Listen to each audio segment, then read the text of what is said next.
A good leader, I think, balances those traits along with a compassion for other people. Mahatma Gandhi is also on the list. Some people say you'd have to be crazy to run for president. Well, a new study reveals that may be truer than you think. Yeah, in fact, I found out they might even be a little psychopathic. Someone with the temperament of Donald Trump is not in charge of the law in our country. Because you'd be in jail.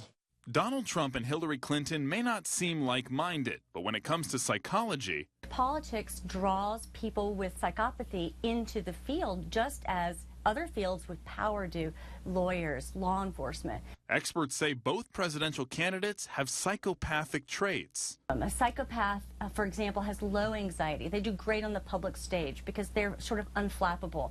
As a forensic psychologist, Dr. Lynn Lunceford gets into the minds of some of San Diego County's most violent criminals. The ability to lie, con, and not feel any remorse there. When you have a need for power, you look for jobs that give you that power. A new Oxford University study profiled several historical figures and the presidential candidates for psychopathic personality traits. The higher the number, the closer to a psychopath. Saddam Hussein topped the list with 189 points. The study gave Trump 171 points, above Hitler's 169.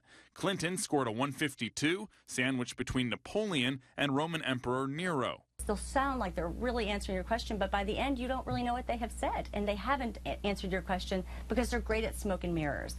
And that's a psychopathic trait. Yes. But Lunceford says it's not all bad. Some of the criteria of a psychopath are positive. For example, being a visionary, being driven. Traits you're likely to find in most great leaders. That's the big difference between Abraham Lincoln and you.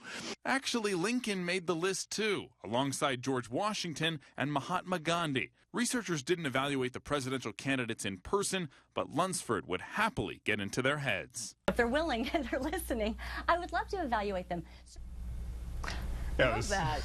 A new take on the election. Right, I guess, yeah, a lot of leaders, she said those are just traits that you'll find in leaders. And the study to do this contacted official biographers to help profile those historical leaders that obviously are not alive. And for the presidential candidates, researchers worked with seasoned political correspondents to determine their personality profile on this I was wondering test. how they did that. That makes sense. So they really supposedly studied the personalities and then looked at them clinically. Yeah, exactly. So there you go.